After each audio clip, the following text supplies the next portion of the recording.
दोस्तों, क्या आपने कभी सोचा है कि सरकारी नौकरी के लिए इतनी मेहनत करने के बाद भी लोगों को सिर्फ कॉन्ट्रैक्ट बेसिस पर ही क्यों रखा जा रहा है? क्या ये कोई नई योजना है या धीरे धीरे सरकारी नौकरियों को खत्म करने की कोई चाल है? कभी शिक्षा विभाग में गेस्ट टीचर, कभी स्वास्थ्य विभाग में कॉन्ट्रैक्ट नर्स, तो कहीं डेटा एंट्री ऑपरेटर के नाम पर सिर्फ ठेकेदारी हो रही है। आखिर ये सब चल क्या रहा है? आज हम समझेंगे कॉन्ट्रैक्ट सिस्टम का असली सच, इसके पीछे की राजनीति, फायदे, नुकसान और जनता पर पड़ने वाले असर को। सबसे पहले समझते हैं कॉन्ट्रैक्ट सिस्टम होता क्या है। पहले के जमाने में सरकारी नौकरी का मतलब था सुरक्षा, सम्मान और अस्थायित्व। एक बार नौकरी लग गई तो रिटायरमेंट तक आप सुरक्षित थे। लेकिन अब सरकारें नए नियम लेकर आई है, जहां एक कर्मचारी को परमानेंट नहीं बल्कि कॉन्ट्रैक्ट बेसिस पर रखा जाता है। मतलब आपको कुछ महीनों या कुछ सालों के लिए ही नियुक्त किया जाएगा, उसके बाद आपका कॉन्ट्रैक्ट खत्म। न पेंशन, न सरकारी क्वार्टर, न लंबी छुट्टियां और कई बार तो पीएफ या मेडिकल बेनिफिट्स भी नहीं दिए जाते। लेकिन सवाल ये है, ऐसा क्यों किया जा रहा है? दरअसल कॉन्ट्रैक्ट सिस्टम की शुरुआत हुई थी 1990 की आर्थिक उदारीकरण नीति के बाद, जब सरकार ने कहा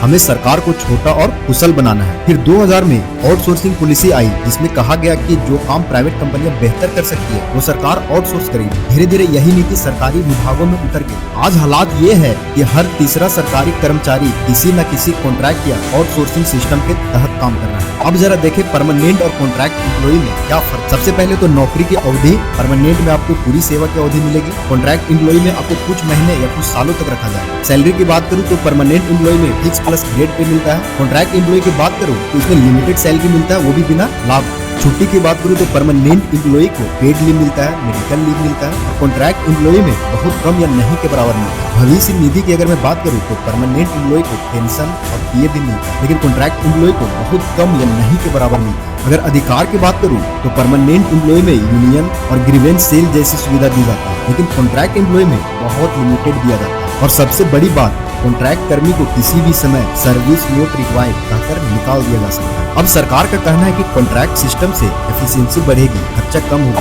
और अकाउंटेबिलिटी बढ़ेगी। सरकार का तर्क है कि परमानेंट कर्मचारियों में अक्सर कामचोरी या बहुत कम काम करते हुए देखी जाती है, इसीलिए अगर कोई काम नहीं करेगा तो कॉन्ट्रैक्ट खत्म कर दिया जाए। लेकिन असली सवाल ये है, क्या एफिशिएंसी सिर्फ नौकरी अस्थायी करने से आती है या अच्छे सिस्टम से? अगर आप जमीनी हकीकत में देखें तो सबसे ज्यादा कॉन्ट्रैक्ट कर्मी शिक्षा, स्वास्थ्य और ग्रामीण विकास विभागों में है। उदाहरण के लिए बिहार में गेस्ट टीचर 10 साल से रेगुलराइजेशन की मांग कर रहे हैं। उत्तर प्रदेश में एएनएम और कॉन्ट्रैक्चुअल नर्स को हर साल रेन्युअल का डर सताता है। झारखंड में जेई और असिस्टेंट इंजीनियर तक को कॉन्ट्रैक्ट पर रखा जाता है और दिल्ली में भी डेटा एंट्री ऑपरेटर्स, सफाई कर्मचारी, गार्ड तक आउटसोर्स है। 2015 की एक रिपोर्ट के अनुसार भारत के कुल सरकारी कर्मचारी में से लगभग 30% कॉन्ट्रैक्चुअल है और अब 2025 में ये आंकड़ा और भी बढ़ चुका है। इसका सबसे बड़ा असर पड़ा है युवाओं पर। आज लाखों छात्र सरकारी परीक्षा की तैयारी करते हैं, पर जब भर्ती आती है तो लिखा होता है कॉन्ट्रैक्ट बेसिस पर 11 मंथ या कॉन्ट्रैक्ट बेसिस पर 2 ईयर्स या 1 ईयर। सोचिए, इतनी पढ़ाई, इतना कंपटीशन और बदले में सिर्फ 11 महीने की नौकरी। इससे एक और चीज पैदा होती है, जॉब इनसिक्योरिटी। जब इंसान को पता होता है कि उसकी नौकरी अस्थायी नहीं है तो उसका मनोबल, उत्पादकता और ईमानदारी